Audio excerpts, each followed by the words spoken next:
When people think of Scotland, they tend to think of bagpipes and kilts and wild, desolate areas. Modern tourism promotion touts the Scottish Highlands as one of Europe's last great wilderness areas, but this completely ignores the fact that for hundreds of generations, thousands and thousands of people called this home. Many such places are, in fact, as Sir Tom Devine has written, a derelict landscape from where most of the families who once lived and worked the soil there have long gone. So far on this journey, we've made no mention at all of the Scottish Highlands or of Highlanders. The reason is simple. Highlanders made up only a very small proportion of the earliest settlers to Otago. By one historian's estimate, no more than 10%. The Highlander had been stereotyped, this is a danger of stereotyping, as wild, unkempt, full of vile language, inclined to want to go and slash people into pieces. And because the Highlanders were so heavily overrepresented in the army, they sort of had this image of being wild men from the hills. Some of them were. And of course, they were also Gaelic speakers, many of them at least. That made them a bit odd and a bit different. And the Lowlanders were wary of them. And the other thing about the Highlanders was it was a big, high, cold desert in the Highlands, and it was a tough, rough place to live. And it was sort of environmental determinism in this interpretation, I think. They thought that a rough, tough place would produce rough, tough people. But there is an intriguing letter in Captain William Cargill's papers in Dunedin that suggests it might easily have been otherwise. In 1844, when the Otago settlement scheme was just getting underway and Burns and Cargill were busy trying to interest Scottish groups in their proposed settlement, an approach was made to the Duke of Sutherland, who expressed interest in investing £28,000 in order to send thousands of people from his Highland estate to Otago. This statue commemorates the Duke of Sutherland and is sometimes called the most hated monument in Scotland. For the Duke and Duchess of Sutherland were among the earliest and most aggressive Highland landlords in clearing their people from their ancestral lands in favour of sheep.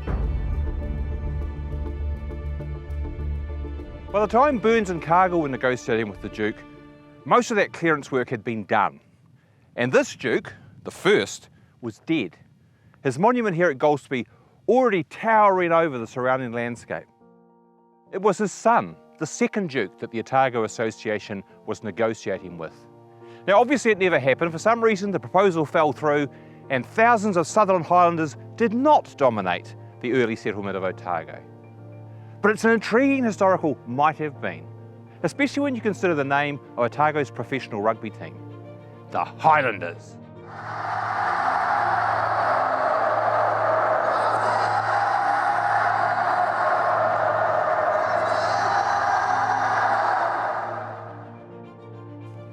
The Highland clearances, that massive dispossession of Scottish clansfolk from their ancestral lands, are a notorious historical phenomenon.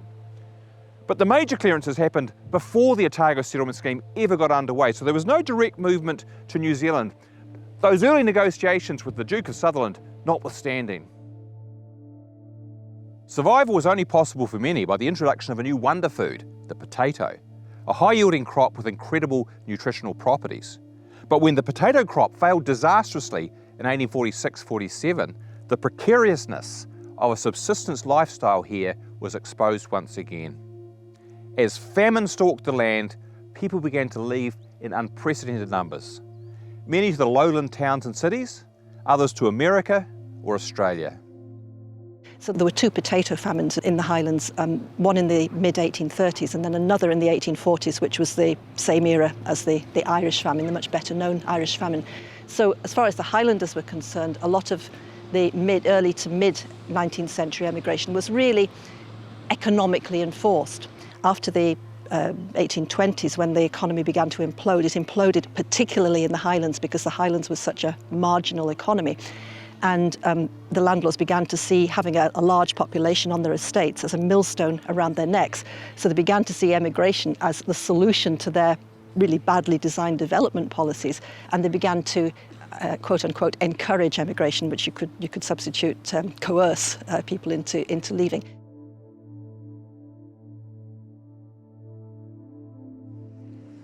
There were undoubtedly families with Highland roots among the early Otago settlers who came from the Lowland cities, however. You only have to look at the surnames on many of the early passenger lists to see that. These were displaced Highlanders, if you like, families who had to move down to Lowland Scotland, to the central industrial belt, in search of work. But many of them still held on to dreams of a return to an agricultural lifestyle, and for them, immigration to Otago seemed like a very attractive option. Direct recruitment from the Highlands came a little later, following the relaxation of Otago's high land prices in 1855 and the gradual development of large-scale sheep farming in the hinterland. Thereafter, Highland shepherds were in real demand on southern runs, many of them going on to manage or own sheep stations of their own. Captain Cargill also retired as Otago superintendent in 1859, and he was succeeded by James McAndrew. The big ideas Aberdonian had none of his predecessors' qualms about Highlanders, and he opened the doors wide to them. Through the 1860s, and even more in the large-scale assisted immigration of the 1870s, Highlanders made up a larger proportion of Otago-bound migrants than they did in the overall Scottish population. They were part of a rising tide of immigration from the Highlands in that period, pushed out by a new wave of land conversion by some of the largest landowners to turn their land into sheep walks. So it's no surprise that some of that flow would eventually find its way to Otago. Some of those early Highland settlers took up small farms around Dunedin. Here at Saddle Hill, for instance, there was a real cluster of McCalls. The first to arrive was Archibald McCall of Ballacoolish, who arrived on the Alpine in 1859 with his wife Margaret Learmonth and their 7 children. After a short spell in the immigration barracks in Dunedin, they took up land near Brighton, just here on Creamery Road. Archibald then wrote home to his brother Duncan to come out to Otago, but Duncan was a bit reluctant to come, having an 80-year-old father to look after. Now the father, also called Duncan, said he was prepared to go as well, and that changed everything. So Duncan and his sister Dorothy, both of them with 7 children each, set sail with their father on the Henrietta for Otago in 1860. And through the 1860s, further groups of McCalls followed them, some settling around here at Brighton, while others went further south to Tapanui. Old Duncan McCall left behind the bones of his wife and 5 children were buried here in the Ben Curralan Cemetery, high above Loch Creran. But the McCall family brought with them a strong sense of this place and a family history of dispossession and loss. They also have brought living traditions of piping and whisky distilling that found root in Otago around their farms on Saddle Hill. And it was traditions like these that so inspired Duncan's great-grandson, James Kerr Baxter, who is perhaps Otago's most notable poet. He drank deeply from the wells of these ancestral roots, writing of them. The peasant clansmen of the Western Highlands of Scotland became the clannish farmers of Otago. The Otago hills and seacoast are not unlike the hills and seacoast of Argyllshire, so I have been fortunate enough to find the ready-made myth of long-bearded Gaelic-speaking giants distilling whisky among the flax from time immemorial. The ancestral face is very familiar to me. There was another Highland settlement on the fringes of Dunedin, here in the hills behind the township at Furry Flat. Now the Furry Flat Highlanders, McInnes's, McIntyres, McLaughlins and McQuilkins and others, came from diverse areas in the Highlands. Argyll, Mull, Ross-shire, Ross and Cromarty, Sutherland Shire, so they weren't a transplanted Highland community like the McCalls and their kin at Saddle Hill. But it can't have been chance that drew so many Highlanders to this one small spot. Perhaps it was the nature of the landscape, close to the township, yet lonely and isolated high in the hills behind it. More likely it was the language, for Gaelic was the language that was spoken here primarily, and preachers sent from Presbyterian churches in the city up here to Furry Flat had to have that language. But in due course, Dunedin's growing need for water put an end to the Furry Flat settlement. Its hill terrain was set aside as a catchment area for water for the town in the late 19th century, and all the small farms up here were progressively shut down. Perhaps the last of the Furry Flat Highlanders was the colonial-born Donald McQuilkin, an enthusiastic Gaelic speaker who farmed on the hill until his death in 1947. His stone cottage was then demolished and pine trees planted all over the hillside, obliterating almost all sign of the Highland community who briefly flourished there. Furry Flat was not the only such Highland settlement either. Kakanui was another place where as late as 1909 you were as likely to hear Gaelic spoken in the street from older residents from Lewis as English.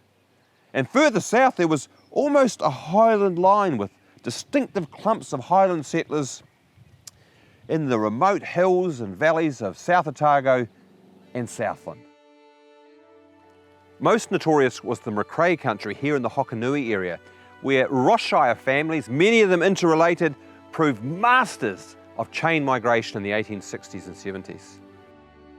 The McRae migration began with Finlay Murchison from Ardnarf in the Kyle of Lacouche. He secured an assisted passage to Otago on the Sevilla in 1859 with his sister Catherine. Other members of the family followed them through the 1860s, taking advantage of the provincial program of assisted migration. Even more came in the 1870s, as Finlay continued recommending large numbers of his extended family for passages. 40 migrants from Ross-shire, including many of Finlay Murchison's relations such as the McDonalds and McRaes, arrived on the Hydaspes alone at the end of 1872. They included Finlay's sister Mary McRae, a widow who brought 4 sons and 3 daughters with her. She also brought a still and considerable skill in the distillation of whisky. She settled at Hokanui, and she's the Colliagan Island, the old woman of the island whose memory is immortalised here at Gore's Hokanui Moonshine Museum. There were in fact 9 distinct McRae families here in the Hokanui area. Some were related, some were not, but all came from the Kintail district of Ross-shire. Some of the families were devout Presbyterians, others equally devout Catholics, but in the Highland tradition there was no sectarian division between them. Highland immigrants really came into their own from the late 1850s and on, with the growing importance of sheep to the Otago economy. Now there's a certain historical irony to this, given the despoilation of their Highland homes wrought by the coming of sheep just a generation or two earlier. This was especially true of the ability to manage flocks across vast acreages, and so it was that Highland shepherds played a critical role in the development of huge sheep runs across the South Island's high country. Thomas Burnett, who was the owner of Mount Cook Station, and himself the child of Highland immigrants, once wrote that he reckoned 3/5 of the high country population of Otago and Canterbury were made up of Highlanders right through the 19th century, and that you'd find whole mustering camps where all the men working there were Highland-born Gaelic speakers. Now many of those men began their colonial careers quite humbly as shepherds and went on to manage runs themselves, and some of them even became prosperous members of the South Island pastoral elite. But not all. Perhaps New Zealand's most famous Highland shepherd is James, or Jock McKenzie from Ross-shire. He arrived in New Zealand from Australia in the early 1850s. He gave his name to the vast pastoral basin in inland South Canterbury that was opened up to sheep as a result of his pioneering exploration. But he also earned historic notoriety as New Zealand's most famous sheep stealer. Now this monument, with its inscription in English, Maori and Gaelic, marks the spot where he was caught red-handed with a mob of stolen sheep in March 1855. He'd been followed here by the Levels overseer John Sidebottom with 2 Kaitahu trackers, Taiko Torapi and Wainui Tarawhata, with 1,000 sheep that he'd stolen from the Levels estate near the future site of Timaru. He managed to escape his captors later that night, the first of many escapes to follow that have helped make him a popular hero in New Zealand folklore. McKenzie protested his innocence when he was duly recaptured and tried in Christchurch, and also professed a lack of English that made his trial somewhat unfair, the latter fact possibly recognised by a mysterious pardon from Governor Gore Brown that saw him released from jail in 1856. After that, McKenzie disappeared from New Zealand and from recorded history. But those later events need not concern us here. Instead, we stand on the banks of the mighty Clutha and marvel at McKenzie's earlier feat of driving large mobs of sheep through the mountainous interior from Canterbury to Otago, helped only by his faithful sheepdog. Imagine the challenge of getting all those sheep across all the rivers, including the Waitaki in this one, while hanging on to the tail of your bullock to avoid being swept away. Whatever else he was, McKenzie was a daring explorer and a very skilled shepherd.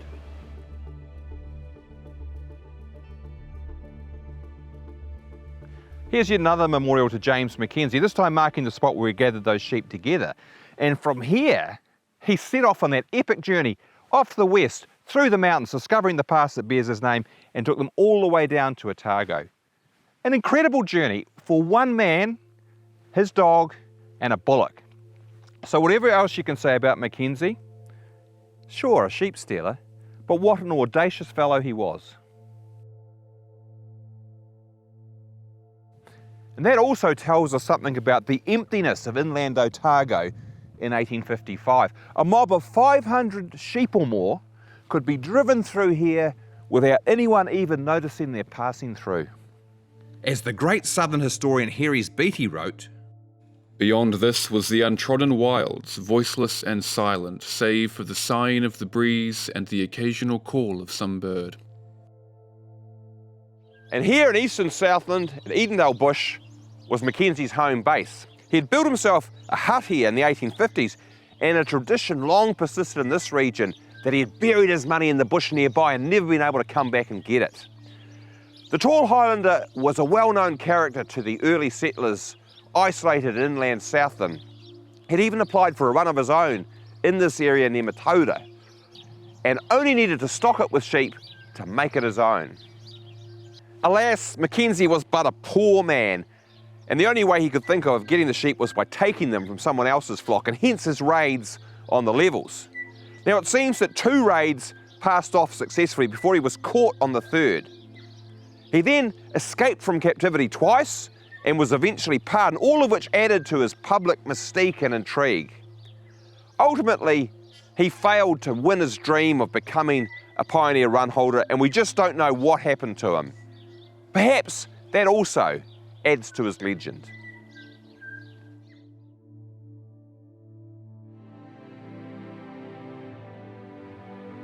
Even by the late 1850s, much of the Otago interior was a largely unknown quantity to Pākehā settlers. But in early 1859, 2 young Highlanders, Donald Cameron and his cousin Angus Alphonse MacDonald, came over from South Australia on a mission to explore the hinterland for sheep country. They made the first exploration of the eastern side of Lake Wakatipu, and they named the Lochy and Nevis rivers, Ben Nevis and the Devil's Staircase, all after places in their home territory in Scotland in Loch Harbour and Glencoe. Back in Dunedin, Donald and Angus applied for sheep runs and returned to Australia to charter a vessel and transport their flocks to New Zealand. Donald established himself at Glenfalloch Station, Nokamai, and Angus first on the Islay run and then at Reby. Donald Cameron was to be the most enduring of all the early sheepmen, the only pioneer run holder of the 1850s who remained on his original holding until his death. He was born at Fort William in Inverness Shire in 1835. He left Scotland in 1854 to go and work for his great uncle on his sheep run at Penola in South Australia. Also at Penola were his brothers John, Angus and Alexander, and they returned here to Otago with them with the sheep. Another brother Duncan followed later, and then finally his father Ewan and sister Margaret also came here. Donald went back to Australia in 1863 to marry Margaret MacDonald, and they then returned here to Glenfalloch, where they built this substantial homestead, which was to be their home for the next 60 years. Glenfalloch here became a centre of Highland culture. Donald Cameron was an authority on the Gaelic language, which he spoke fluently, and was also a big patron of bagpipe music. Unsurprisingly, he became the first chief of the Highland Society of Southland. Northern Southland, around that Athol area, very important centre for Scottish culture to spread. That's where your first big pipe band comes in Invercargill in 1884, etc. Then they could bring in Scottish shepherds in particular, who were good at working with sheep, and we're used to working with sheep in the high country. Donald Cameron was also a staunch Catholic, And a notable visitor here at Glenfalloch in 1897 was the Australian foundress of the Sisters of St Joseph, Mother Mary McKillop. She was a relative of the Camerons through the tightly interconnected Highland families at Penola. The bed where she slept at Glenfalloch was venerated by generations of Camerons who put sick members of the family there to benefit from its supposedly healing qualities. When Donald Cameron died in 1918, he was given a suitably Highland ceremony as his funeral by the Highland Society of Southland, and he was interred here in the Catholic portion of the Tapanui Cemetery. An Iona cross was sent out from Inverness to adorn his grave, inscribed with inscriptions in Gaelic as well as English. He and his fellow Ross-shire immigrants constituted an important part of the pioneer Catholic community here in the Deep South. Numerous descendants became Catholic priests and religious, their contribution symbolised by this church erected in Riverton in 1877. Donald Cameron, the Nokamai chieftain, donated the site and also much of the cost of building the church with just one condition. It was to be named for St Columba, the Irish monk who brought Christianity to Scotland.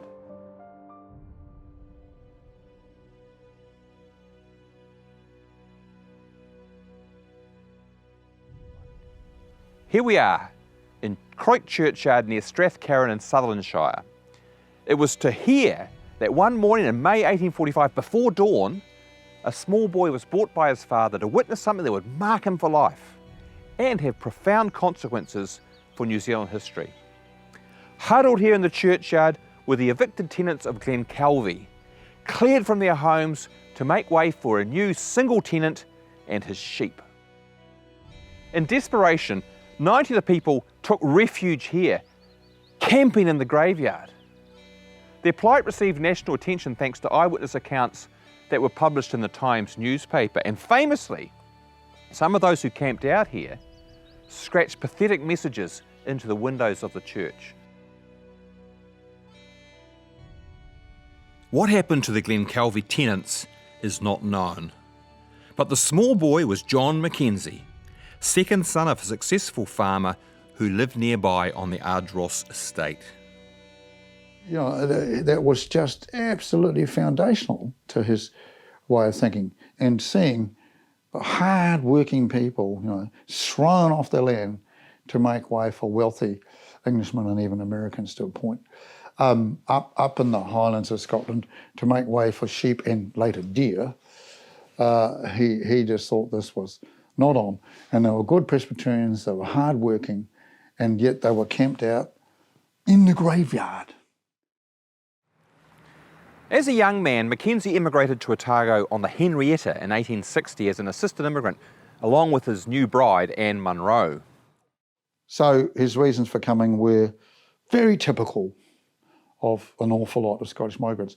And he's a farmer, and he comes from a farming background. And this becomes the dominant group, or certainly the most successful group amongst the Scots. Starting off working as a shepherd, he quickly earned enough money to buy some land of his own, and then he entered into local politics. Eventually, he rose to become Minister of Lands in the Liberal government of the 1890s, where he had a profound impact on national land policy, breaking up the great estates in favour of small family farms. He wanted each to be an independent family unit and a family that was committed across the generations to keep improving that land and looking after it and making it better. So it's the viable, if you like, functioning family farm. Now the other thing was, because there was going to be lots of family farms, everybody would be wanting to improve them for their kids. And his hope was that, you know, over the generations they'd get better and better. Now, of course, remember that he did break up some of the great estates. He probably got hold of about 1 million acres that way. And the advantage of that was they were already improved.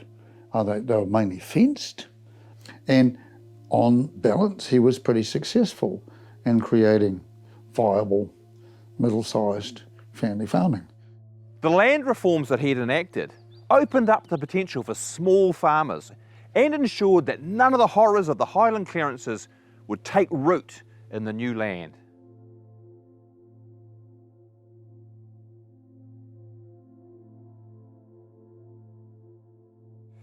The Highland clearances are generally dated as beginning in 1785, when the first large-scale evictions of people from their homes began, with MacDonald clansmen cleared from their lands at Knoydart by the 14th chief of Glengarry. Now, he was pursuing an extravagant, increasingly anglicised sort of gentry lifestyle, and needed more funds which he could get by renting their lands to sheep farmers instead. Most of those cleared went to Canada, and over the next 2 generations, the Glengarry MacDonalds substantially relocated themselves there, with the largest concentration settling in Glengarry County in Ontario. Today, there is no one living here in Knoydart who can claim descent from the MacDonalds who lived there before the clearances. Despite their improvements, the Glengarry chieftains were themselves ruined by the 1840s. 2 attempts were made to restore their fortunes in the colonies, one in South Australia in 1840, another in Canterbury in the 1860s. But both came to naught. And so it was that in 1862, the 17th chief of Glengarry, Alexander Ronaldson MacDonald, who had sold the last of the family land in Knoydart, found himself alone in Dunedin, perhaps on his way to join in the Otago gold rushes. Instead, he contracted rheumatic fever and died. And so he was buried in Dunedin, far, far from the ancestral mausoleum of the Glengarry chieftains here in Kilfinnan. For over 30 years, his grave lay untended and pretty much forgotten. And then in 1898, after subscriptions had been raised from MacDonalds and other Highlanders across the province, a massive Celtic cross was erected here in Dunedin's Southern Cemetery. And it was as much a lament for a lost Highland world, the Gaelic culture that the immigrants had left behind, as it was for MacDonald himself. Erected by the Scottish Gaels of Dunedin and their friends throughout Otago, as a national memorial to the great chief who has departed, and for the days that are gone. 1897, shoulder to shoulder. The monument eventually fell into a ruinous state, but in due course it was replaced by a new, somewhat humbler version in the 1990s, and once again it was Clan Donald, supported by clan organisations overseas, who funded the work.